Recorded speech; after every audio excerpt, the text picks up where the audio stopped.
Hello everyone, welcome to our YouTube channel. I'm Anjali. Today, in this tutorial, I'll show how to save Matplotlib subplots as PDF files in Python. In this video, I'll cover saving a single figure, creating a multiple page PDF, and some useful customization options. Before saving the plots, let's understand why we use the PDF format. A PDF keeps the charts clean even when you zoom in or when you print them. This makes it a good choice for reports, presentations, and research documents. Unlike images formats such as PNG or JPG, a PDF doesn't lose quality when it is enlarged. So, if you want a professional looking charts, saving them as PDF is a better option. Let's see the first method, that is using the savefig function. It is the easiest way to save a figure created with Matplotlib. Since all our subplots belongs to the same figure, calling savefig function once save every subplot into single PDF file. We can also use this function to save images in other formats like PNG, JPG. But in this example, we'll see how to save figure as PDF. Let's see an example for this. I'll copy paste the whole code and then I'll explain each line and implementation of this code. First line is import matplotlib.pyplot as PLT. This imports the pyplot module from Matplotlib. We use it to create figures, subplots, and charts. We use alias PLT because it is the standard convention. Our next line is import numpy as np. This import numpy using alias name as np. We use numpy to generate sample numeric data that will plot in our subplots. Let's create a sample data. X is equals to np dot linespace of 0, 10 and 100. Here, linespace function will create 100 evenly spaced values, that is between 0 to 10. These values will be used on x-axis. Then y is equals to np dot sin x. This calculates sin value for every x value. Whatever the x value is generated in this line, that value will be taken here and sin of that value will be stored inside y1. y2 is equals to np dot cos x. In the same way, it calculates cosine value for every x value. Then let's create a subplot. In this line of creating subplot function will create one figure and multiple subplots. 2 here means 2 rows, 1 column. 8, 6 is nothing but it sets the width and height of the figure in inches, 8 inch and 6 inch. Fig keyword here represent the entire figure. AX represent the collection of subplot axes. To plot data, AX of 0, it refers to the first subplot, then dot plot of x comma y1, it draws the sine graph here. And then again we'll consider the first subplot and then we will give title for that called sine wave. Then AX of 1 here refers to second subplot. And then plot of x comma y2, it draws the cosine graph. Again, by considering the second subplot, we'll tell the title to be cosine wave. This is how we plotted the data. Now let's adjust layout. plt.title layout here will automatically adjust spacing between subplots so that they won't overlap. Now let's save this as PDF. By using savefig function, it saves the complete figure as PDF and the file is named as subplots PDF. To display the figure on screen, we will use plt.show function. I hope you understood this example. Let's run this code. After running this code, PDF file called subplots.pdf is created. I have opened, you can see here.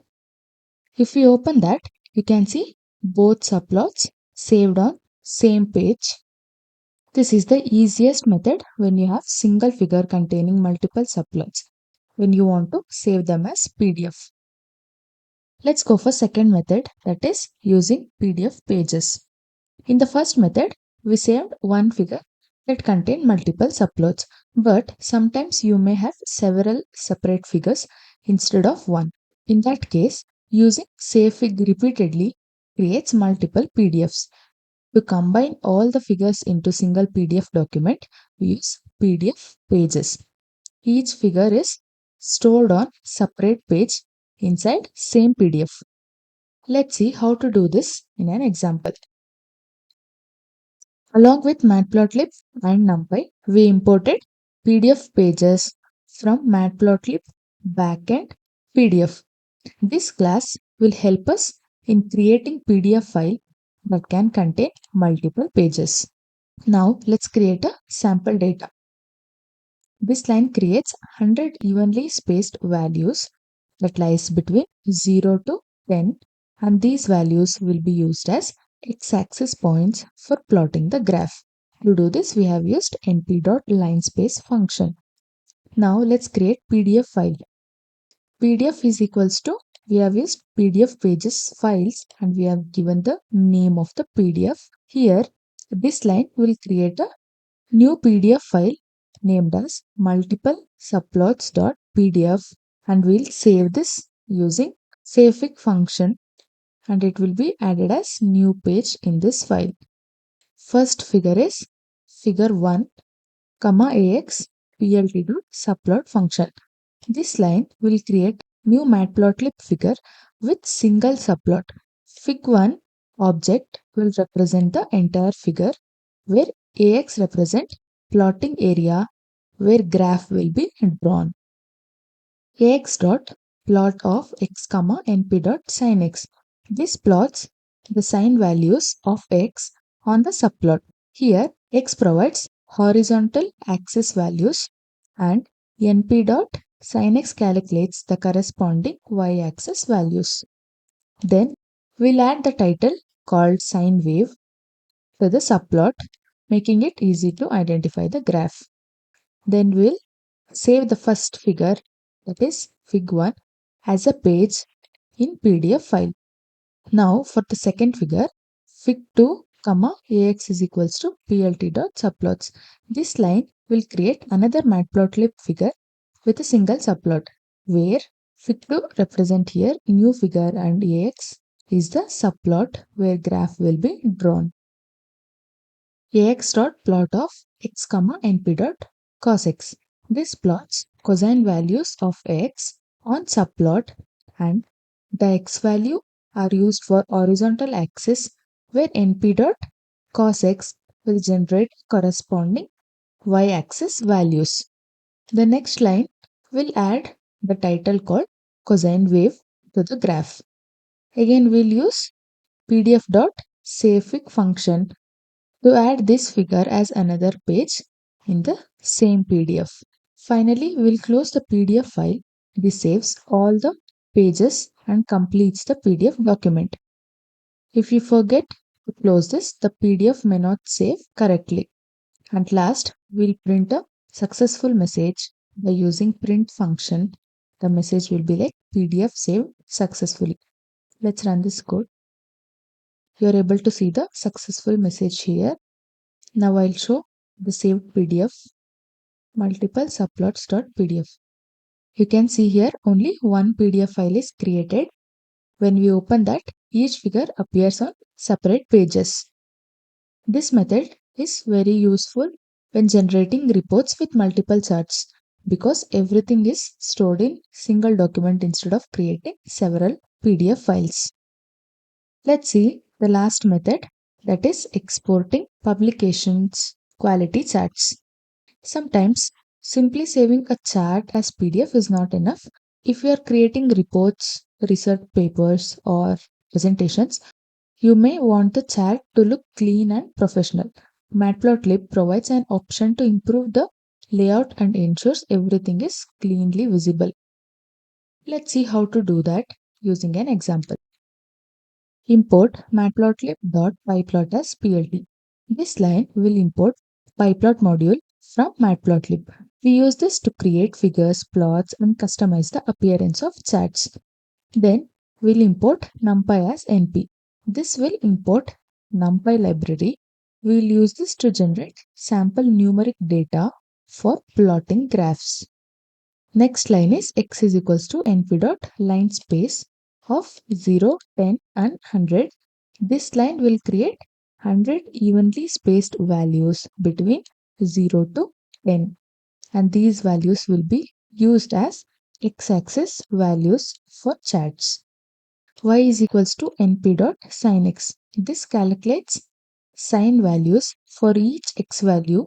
These values will be used as y-axis values of the graph. Plt dot figure of fixed size 8, 5. This line creates a figure with suitable size so that chart is clear. Plt dot plot of x, y. This line plots sine wave using the sample data. Then let's add title and label to make the chart easier to understand. The title will be sine wave and x label is x-axis and y label is y-axis. Plt dot right layout function here will automatically adjust spacing so that the title and label won't overlap. This line saves the chart as PDF. The name of the PDF is publications chart PDF. The box inches is equals to tight. This option will remove extra space that will be there around the figure, giving it good appearance. To display the chart on the screen, we will use plt.show function. Let's run this code. This is the output we are getting. Let's see where is that PDF. This is the PDF we generated using this code. You can see the chart is saved as clean and well-formed PDF using options like tight layout and VBox inches tight. It helps to improve the performance of the final output. These adjustments are especially useful when creating charts for reports, presentation, or research documents. I hope you understood all the methods that I explained in this video. Thank you for watching this video. Please subscribe to our YouTube channel.